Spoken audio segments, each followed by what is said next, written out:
ಒಂದು general secretary ಕಾಣ್ತಾ ಇಲ್ಲ ಸರ್. ಪಾರ್ಟಿಯ ಪ್ರೆಸಿಡೆಂಟ್ ಇಲ್ಲ, ಒಂದು ಜನರಲ್ ಸೆಕ್ರೆಟರಿ ಇಲ್ಲ ಸರ್. ಮುಖ್ಯವಾಗಿ ಇಷ್ಟೇ ಸರ್. ಈಗ ವಿರೋಧ ಪಕ್ಷದ ನಾಯಕರು ಮತ್ತು ಕೆಲವೊಂದು ಕಡೆ ನಿನ್ನೆ ಒಗ್ಗಟ್ಟಾಗಬೇಕು ಅಂತ ನೀವೇ ಇದು ಮೊದಲ ಪೂರ್ವ ನಿಗದಿತ ಆಗಿತ್ತು. ರಾಜ್ಯಪಾಲರ ಅಪಾಯಿಂಟ್ಮೆಂಟು ಮೊದಲ ಫಿಕ್ಸ್ ಆಗಿತ್ತು. ನಿನ್ನೆ ಏನು ಸಭೆ ನಡೀತಲ್ಲ, ನಡೆದ ಮ್ಯಾಗೆ ಏನು ಪಕ್ಷದ ಹೈಕಮಾಂಡು ಏನು ನಿರ್ಣಯ ಮಾಡ್ತಾ ಅದಕ್ಕೆ ಬದ್ಧತೆ ನಾವು ಏನು ಹೇಳಿದ್ದೀವಿ. ಆದರೆ ರಾಜ್ಯಪಾಲರು ಮೊದಲು ಅಪಾಯಿಂಟ್ಮೆಂಟ್ ತೊಗೊಂಡಿದ್ರೆ ಇದು ಹೊತ್ತು ಬಂದಿದ್ದೀವಿ. ಇದೇನು ಬಂದಿರಲಿಲ್ಲ, ಯಾವುದೇ ಭಿನ್ನಮತ ಇಲ್ಲ, ಯಾವುದೇ ರೀತಿ ನಾಯಕತ್ವದ ಪ್ರಶ್ನೆ ಉದ್ಭವ ಆಗುತ್ತೆ. ಇದು ಬಿಜೆಪಿಯ ಹೋರಾಟ ಅಂತ ಹೇಳ್ತೀರಿ ಸರ್. ಈ ಒಂದು ನಿಯೋಗದಲ್ಲಿ ಬಿಜೆಪಿ ಒಬ್ಬ ಪ್ರಧಾನ ಕಾರ್ಯದರ್ಶಿಗಳು ಕಾಣ್ತಾ ಇಲ್ಲ, ಅಧ್ಯಕ್ಷ ಕಾಣ್ತಾ ಇಲ್ಲ, ಪ್ರಭಾವಿ ಉಪಾಧ್ಯಕ್ಷರುಗಳು ಕಾಣ್ತಾ ಇಲ್ಲ. ಇದು ಹೇಗೆ ಬಿಜೆಪಿ ಪ್ರಭಾವಿ ಉಪಾಧ್ಯಕ್ಷರು ಯಾರು ಹೇಳ್ರಿ ನೋಡೋಣ? ನಿಮ್ಮ ಲೆಕ್ಕದಲ್ಲೇ ನಿಮ್ಮ ಲೆಕ್ಕದಲ್ಲಿ ಸಾಮಾನ್ಯ ಕಾರ್ಯಕರ್ತ ಬಂದ್ರೆ ಬಿಜೆಪಿ ಕಾರ್ಯಕರ್ತರು. ಈಗಷ್ಟೇ ನಮ್ಮ ಭಾರತೀಯ ಜನತಾ ಪಾರ್ಟಿಯ ನಿಯೋಗ ಒಂದು ಮಾನ್ಯ ರಾಜ್ಯಪಾಲರನ್ನ ಭೇಟಿ ಮಾಡಿ ವಾಲ್ಮೀಕಿ ನಿಗಮದ ಹಗರಣದಲ್ಲಿ ಹಣವನ್ನೇನು ಚುನಾವಣೆಗೋಸ್ಕರ ಬಳಸಿದ್ದಾರೆ ಅದರ ಬಗ್ಗೆ ಮತ್ತು 5 ಗ್ಯಾರಂಟಿಗಳ ಸಲುವಾಗಿ 14,000 ಕೋಟಿ ರೂಪಾಯಿ SCP TSP ಹಣ ಏನು ಬಳಕೆ ಆಗಿದೆ, ಅದು ದುರುಪಯೋಗ ಆಗಿದೆ ಅಂತ ಹೇಳಿ ದೂರನ್ನು ಕೊಟ್ಟಿದ್ದೇವೆ. ವಾಲ್ಮೀಕಿ ನಿಗಮದ ಹಗರಣದಲ್ಲಿ ಅರುಣ್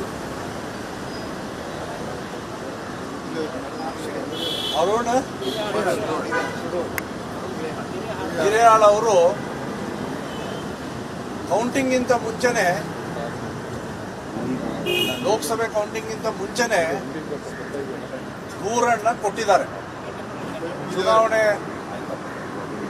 ಚುನಾವಣೆಯ ಅಭ್ಯರ್ಥಿಯಾಗಿ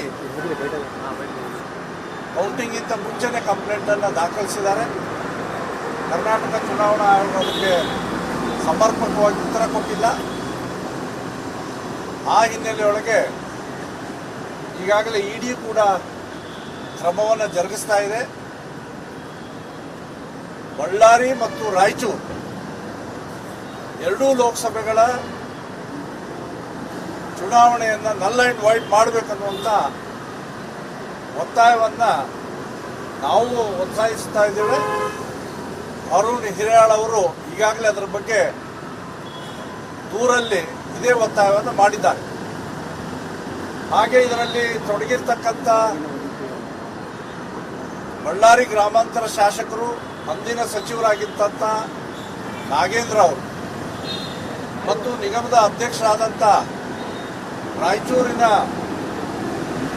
ಗ್ರಾಮಾಂತರದ ಶಾಸಕರಾದಂಥ ಗದ್ದಲ್ ಅವರು ಇಬ್ಬರ ಸದಸ್ಯತ್ವವನ್ನು ರದ್ದುಗೊಳಿಸಬೇಕು, ಹಣ ದುರುಪಯೋಗ ಮಾಡಿರುವಂಥ ಹಿನ್ನೆಲೆಯಲ್ಲಿ ಅನ್ನುವಂಥ ಒತ್ತಾಯವನ್ನು ಮತ್ತು ಇದು ಸಮಗ್ರವಾದಂಥ ತನಿಖೆ ಆಗಬೇಕು. ಕಾಂಗ್ರೆಸ್ ಪಕ್ಷ ಸರ್ಕಾರಿ ದುಡ್ಡನ್ನು ತನ್ನ ಚುನಾವಣೆಗೋಸ್ಕರ ಎಲ್ಲೆಲ್ಲಿ ಬಳಸಿದೆ, SCP TSP ಗಿಂತ ಮುಖ್ಯವಾಗಿ ವಾಲ್ಮೀಕಿ ನಿಗಮದ ಹಣವನ್ನು ಎಲ್ಲೆಲ್ಲಿ ಬಳಸಿದೆ ಅದೆಲ್ಲ ಎನ್ಕ್ವೈರಿ ಆಗಿ ಅದೆಲ್ಲ ಚುನಾವಣೆಗಳನ್ನು ರದ್ದು ಮಾಡಬೇಕನ್ನುವಂಥ ಒತ್ತಾಯವನ್ನು ಈಗಷ್ಟೇ ಮಾಡಿದ್ದೇವೆ. ಹಾಗೆಯೇ SCP TSP ಹಣ ಇದನ್ನು ದಲಿತರಿಗೋಸ್ಕರನೇ, SC ST ಜನಾಂಗಕ್ಕೋಸ್ಕರ ಬಳಸಬೇಕನ್ನುವಂಥ ಕಾನೂನನ್ನು ಇದೇ ಸಿದ್ದರಾಮಯ್ಯನವರು ಮಾಡಿ ಅದನ್ನು ವೈಲೇಟ್ ಮಾಡಿರೋದು ಕೂಡ ಕ್ರಿಮಿನಲ್ ಅಫೆನ್ಸ್ ಆಗುತ್ತೆ. ಆ ಹಿನ್ನೆಲೆಯೊಳಗೆ ಕ್ರಮವನ್ನು ಕೈಗೊಳ್ಳಬೇಕು ಅನ್ನುವಂಥ ಒತ್ತಾಯವನ್ನು ಮಾಡಿದ್ದೇವೆ. ರಾಜ್ಯಪಾಲರು ಇದನ್ನು ಗಂಭೀರವಾಗಿ ಪರಿಗಣಿಸಿದ್ದಾರೆ. ಕೋರ್ಟ್ನಲ್ಲಿಯೂ ಕೂಡ ಇದ್ರ ಬಗ್ಗೆ ಚಾಲೆಂಜ್ ಮಾಡೋದಕ್ಕೋಸ್ಕರ ನಾವು ಯೋಚನೆಯನ್ನು ಮಾಡ್ತಾ ಇದ್ದೇವೆ. ಇದೇ ವಿಚಾರ ಇಟ್ಕೊಂಡು ಹೋರಾಟ ಮಾಡಬೇಕು ಅನ್ನೋ ನಿರ್ಧಾರ ಆಗಿತ್ತು, ಪಾದಯಾತ್ರೆ ಮಾಡಬೇಕು ಅನ್ನೋ ನಿರ್ಧಾರ ಆಗಿತ್ತು. ಈ ಬಗ್ಗೆ ತೀರ್ಮಾನ ಆಗಿದೆ ಸರ್? ನಿರ್ಧಾರ ಆಗಿರಲಿಲ್ಲ, ಸಲಹೆಗಳನ್ನು ಕೊಟ್ಟಿದ್ದೇವೆ. ಹಿಂದೆ ಬೆಳಗಾಂನಲ್ಲಿ ನಾವೆಲ್ಲ ಸೇರಿದಾಗ ಕೇಂದ್ರದ ನಮ್ಮ ನಾಯಕತ್ವಕ್ಕೆ ಇದರ ಬಗ್ಗೆ ಸಲಹೆಯನ್ನು ಕೊಟ್ಟಿದ್ದೇವೆ. ಇವತ್ತು ಕಂಪ್ಲೇಂಟನ್ನು ದಾಖಲಿಸಿದ್ದೇವೆ. ಮುಂದಿನ ದಿನಗಳಲ್ಲಿ ಕೇಂದ್ರದ ನೇತೃತ್ವದ ಸಲಹೆ ಮೇರೆಗೆ ಹೋರಾಟವನ್ನು ಕೈಗೆತ್ತಿದೆ. ನಿಮ್ಮ ನಾಯಕರು ಒಬ್ಬರು ಒಟ್ಟಿಗೆ ಬರ್ಬೋದಾಗಿತ್ತಲ್ಲ, ಯಾಕೆ ನೀವು ಪ್ರತ್ಯೇಕ ಪ್ರತ್ಯೇಕ ಅನ್ನುವಂಥದ್ದಕ್ಕಿಂತ ಹೆಚ್ಚಾಗಿ ಇದನ್ನು ಪದೇ ಪದೇ ನೆನಪಿಸ್ಬೇಕಾಗತ್ತೆ. ಜನರಿಗೂ ನೆನಪಿಸ್ಬೇಕಾಗತ್ತೆ, ಗವರ್ನರ್ಗೂ ಈ ಕ್ರಮವನ್ನು ಅರುಣ್ ಹಿರೇಯಾಳ್ ಅವರು ಕೊಟ್ಟಂಥ ಕಂಪ್ಲೇಂಟ್ ಭಾಳ ಮುಖ್ಯವಾದಂಥದ್ದು. ಆ ಪ್ರಿಸ್ಕ್ರೈಬ್ ಟೈಮಲ್ಲಿ ಅವ್ರೇನು ಕಂಪ್ಲೇಂಟ್ ಕೊಟ್ಟಿದ್ದಾರೆ ಆ ಕಂಪ್ಲೇಂಟನ್ನು ಕೈಗೆತ್ಕೊಳ್ಳಿ ಅನ್ನುವಂಥ ಸಂದರ್ಭ ಇದ್ದಿದ್ದರಿಂದ ಅದಕ್ಕೋಸ್ಕರ ಭೇಟಿ ಮಾಡಿ SCPTSP ವಿಷಯವನ್ನು ಕೂಡ ರಿಮೈಂಡ್ ಮಾಡಿದ್ವಿ. ಹೇಳಿ ರವಿ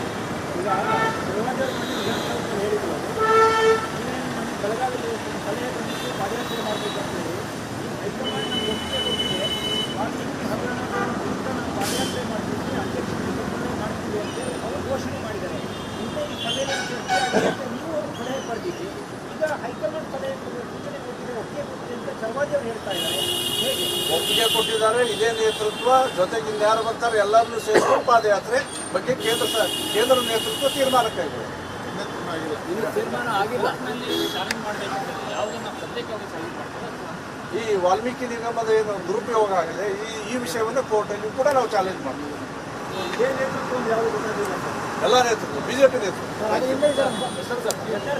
ಸರ್ ಮುಗಿತ್ರಿ ಎಲ್ಲ ಹೇಳ್ಯಾರ ಅವರೇ ಹೋಗ್ತಾರೆ.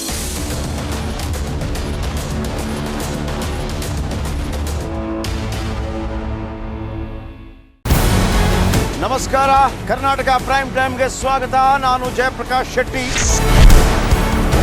ಇಡೀ ಕರ್ನಾಡು ಇವತ್ತು ರೆಬೆಲ್ ಆಗಿ ನಿಂತಿದೆ. ಈ ಹಗರಣಗಳನ್ನು ಸದನದಲ್ಲಿ ಪ್ರಸ್ತಾಪ ಮಾಡಲು ಕೂಡ ಕಾಂಗ್ರೆಸ್ ಹಿಂದೇಟು ಹಾಕಿದ್ದೇಕೆ? ನಿಮ್ಗೆ ಸಂಬಳ ಅದಕ್ಕೆ, ನಿಮಗೆ ವಾಹನ ಅದಕ್ಕೆ, ನಿಮಗೆ ವೆಪನ್ ಅದಕ್ಕೆ, ನೀವು ಅದನ್ನು ಸೆರೆ ಹಿಡಿಬೇಕಾಗಿತ್ತು.